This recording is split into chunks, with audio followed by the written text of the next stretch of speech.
नमस्कार, myself Malika Parveen, assistant professor, government law college Bikaner.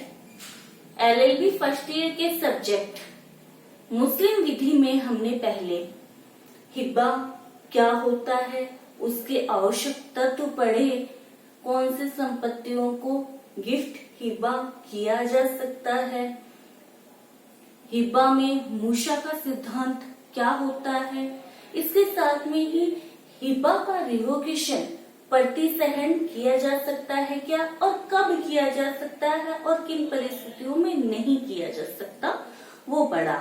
आज हम हिब्बा के ही प्रकार हैं वो पढ़ेंगे, ठीक है, और उसके साथ में देखेंगे इनमें अंतर, ठीक है। तो हिब्बा, सबसे पहले हम डेफिनेशन देखते हैं। हिब्बा क्या है? एक व्यक्ति द्वारा दूसरे व्यक्ति को, हिब्बा की डेफिनेशन लिखी है मैंने कि हिब्बा क्या है? एक जीवित व्यक्ति द्वारा दूसरे व्यक्ति को संपत्ति का अंतरण बिना किसी शर्त के, बिना किसी विनिमय एक्सचेंज के, बिना किसी प्रतिफल के संपत्ति का अंतरण किया जाता है, जिसमें कब्जे का तुरंत परिधान किया जाता है। पोजीशन दाता द्वारा अदाता को दिया जाता है और अदाता की ओर से डॉनी के द्वारा उसको स्वीकार किया जाता है, तो वो होता है हिब्बा। अब हिब्बा के ही दो प्रकार हैं, शुद्ध रूप से हिब्बा के ही प्रकार माने जाते हैं। वास्तव में ये हिब्बा के प्रकार नहीं है, ये हिब्बा के समान है, ठीक है। क्या होता है? हिब्बा बिल एवज। हिब्बा बिल एवज क्या है? हिब्बा बिल एवज यानी हिब्बा का अर्थ है दान, बिल बदले में, एवज प्रतिकर, यानी एग्जाम्पल से इसको समझते हैं। एक व्यक्ति है, ए ने बी के लिए पहले कोई काम किया था, ए पहले कोई प्रतिफल दे चुका था या ए उसके लिए कोई काम कर चुका था बी के लिए। बाद में बी क्या करता है? ए के उस बदले के, यानी ए ने कोई काम बी के लिए जो काम किया, मान लो बागवान था, उसने खेत में बागवानी कर दी ए ने, तो बी को लगा कि ए ने मेरे लिए ये काम किया है, इसके बदले में मुझे ये प्रॉपर्टी या ये संपत्ति या ये मूवेबल या ये इमूवेबल प्रॉपर्टी ए को हिब्बा करनी चाहिए। तो यानी पहले से दिए गए प्रतिकर के बदले में हिब्बा किया जाता है, उसे बोलते हैं हिब्बा बिल एवज, यानी प्रतिकर के बदले में दान है। पहले ए ने जो काम किया उसके बदले में बी उसको हिब्बा दे रहा है, तो यह प्रतिकर के बदले में दान है, यानी वस्तुतः पहले से ही प्राप्त प्रतिकर के बदले में दान किया जा रहा है। वास्तव में इसकी प्रकृति क्या है? विक्रय की संविदा के समान है, विक्रय की संविदा के समान है। यहाँ पर क्या है? दो व्यक्तियों के बीच में दो अलग अलग कॉन्टैक्ट किए जा रहे हैं, दो अलग अलग संविदाएं की जा रही है, ठीक है। जैसे ए बी के लिए क्या कर रहा है? पहले खेती कर रहा है या उसके लिए कोई काम कर रहा है या उसने उसको पैसे दिए, उसके बदले में बी उसको हिब्बा कर रहा है, गिफ्ट कर रहा है। तो ए और बी के बीच में दो अलग अलग संविदाएं हुई, दो अलग अलग कॉन्टैक्ट हुए और उन दोनों कॉन्टैक्ट को जोड़ दिया जाता है, जोड़ के उनका संयुक्त नाम रख दिया जाता है हिब्बा बिल एवज।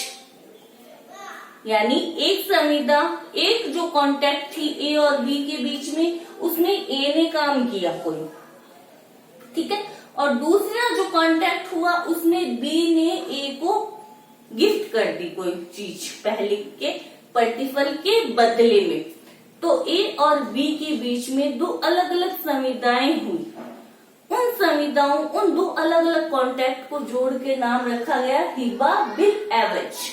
ठीक है, हिबा बिल एवज को क्यों मान्य किया गया? मूसा के सिद्धांत को, यानी अविभाजित संपत्ति के भाग का भी हिबा किया जा सकता है। ठीक है, इसकी क्या है, इसकी जो प्रकृति है वो क्या है? बदले में हिबा किया जा रहा है, या पहले से कोई काम कर दिया, पर्टिकुलर दे दिया, उसके बदले में हिबा किया जा रहा है, इसलिए यहाँ पर कब्जे का परिधान करना भी आवश्यक नहीं है। नेक्स्ट आता है हिबा बिल, हिबा ए शर्तुल एवज। हिबा ए शर्तुल एवज क्या है? अनुबंध के साथ में, सॉरी, हिबा ब शर्तुल एवज है, ये नहीं है, हिबा ब शर्तुल एवज। हिबा ब शर्तुल एवज क्या है? ये हिबा, इसमें दो शब्द है, हिबा तो दान हो गया, शर्तुल क्या है? अनुबंध, कॉन्ट्रैक्ट, और एवज प्रतिफल या प्रतिकर के बदले में दान किया जा रहा है। यानी यहाँ हिबा बिल एवज में जो प्रतिफल दिया जा रहा है वो स्वेच्छा से दिया गया था। स्वेच्छा से पहले किसी ने, ए ने जो बी के लिए काम किया था वो उसने स्वेच्छाएं किया था। ठीक है, उस कॉन्ट्रैक्ट में कोई शर्त नहीं थी, जबकि हिबा बिल शर्तुल एवज में क्या है? इसमें जो हिबा किया जा रहा है, हिबा जो किया जा रहा है वो इस शर्त के साथ में किया जा रहा है कि आप इस हिबा के बदले में कुछ प्रतिफल दोगे। उस शर्त को पूरा करने के बाद में ही हिबा किया जा रहा है। एग्जाम्पल हिबा बिल शर्तुल एवज का, जैसे ए और बी हैं, दो पक्षकार है, ए दाता है और बी अदाता है। ठीक है, ए ये संविदा करता है, कॉन्ट्रैक्ट करता है बी से कि मैं अमुक प्रॉपर्टी, ये वाली जो प्रॉपर्टी है वो आपको हिबा कर दूंगा, पर आपको ये शर्त पूरी करनी होगी।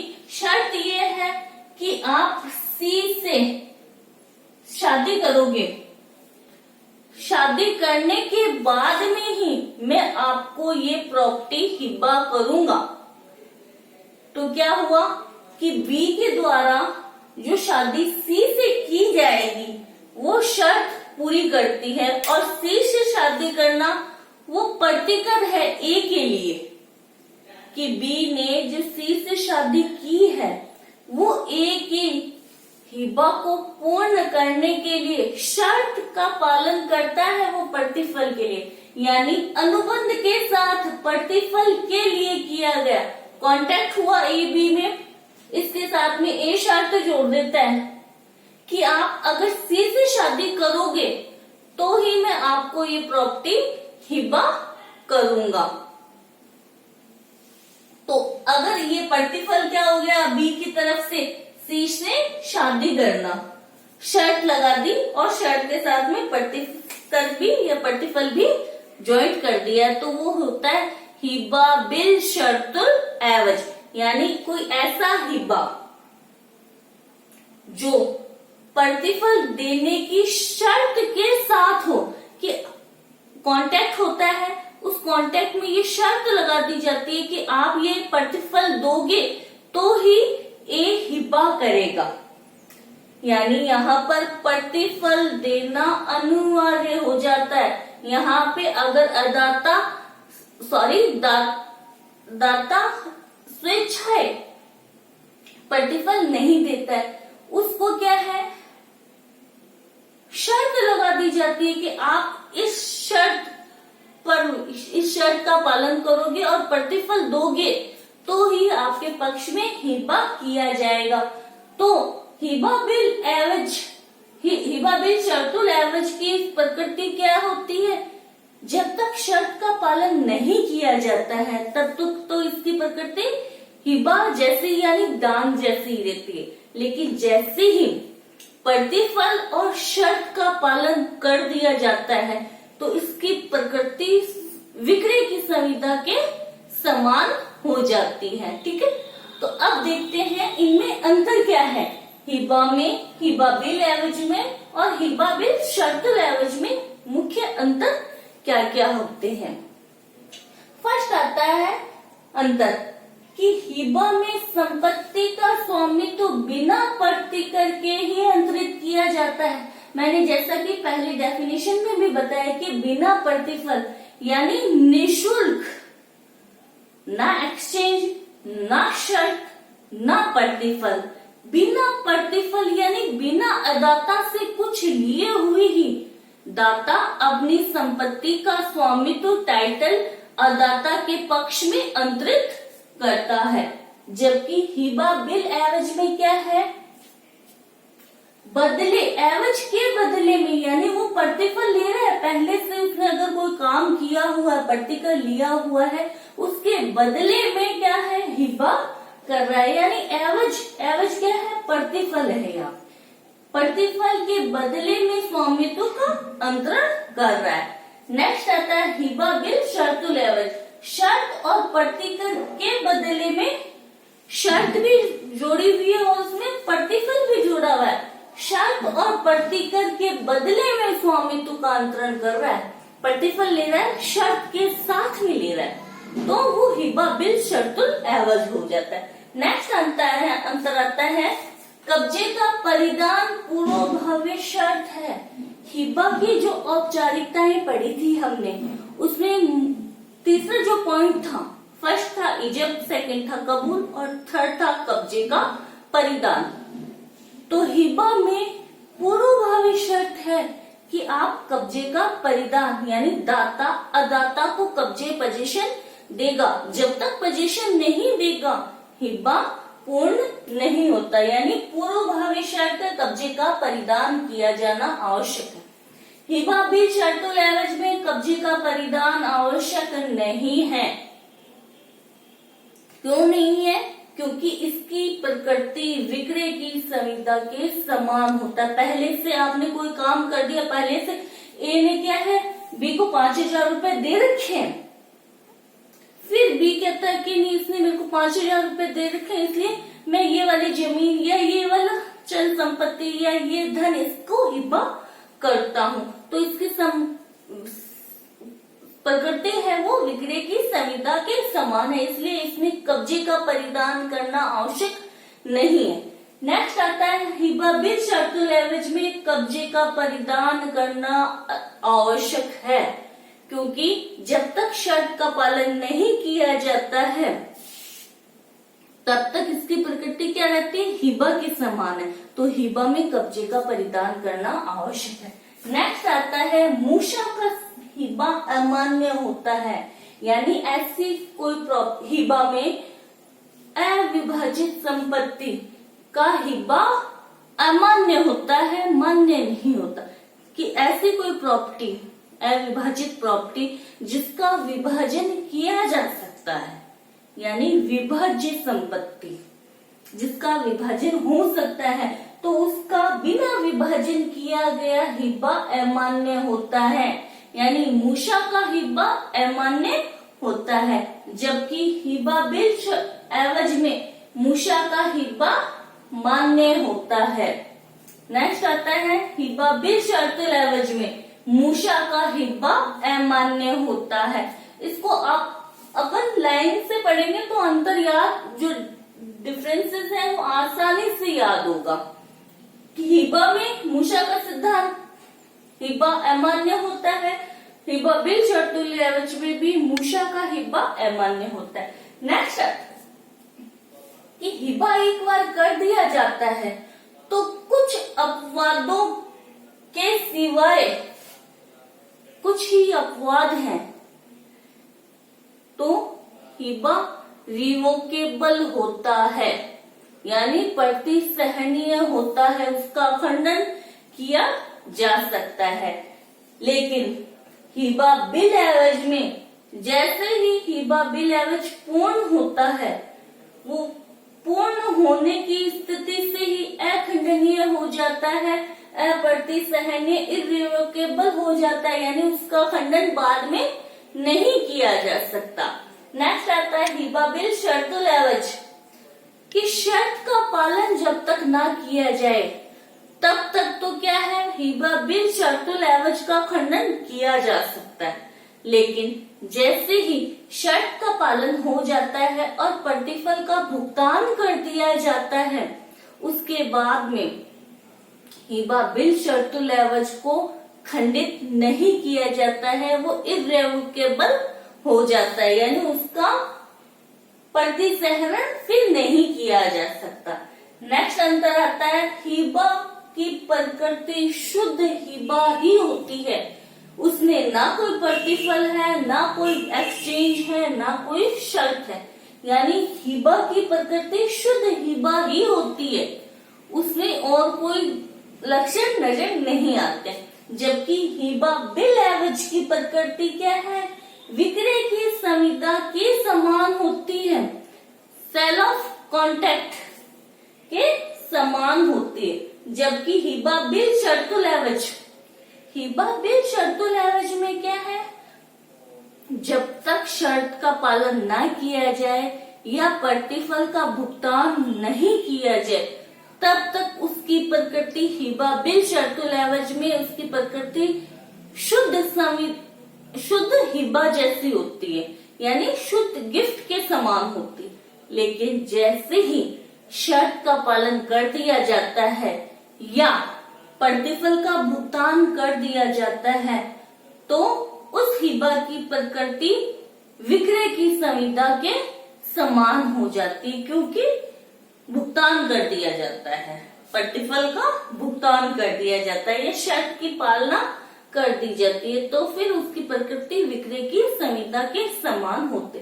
तो ये अंतर थे हिबा बिल एवज, हिबा बिल शर्तुल एवज में ये अंतर किए गए थे। आई होप आपको समझ में आया होगा। अगर नहीं समझ आए तो प्लीज आप कमेंट करके मुझसे पूछ लीजिए। एक हिबा के ही चैप्टर में एक पॉइंट पढ़ते हैं अपन, सदका।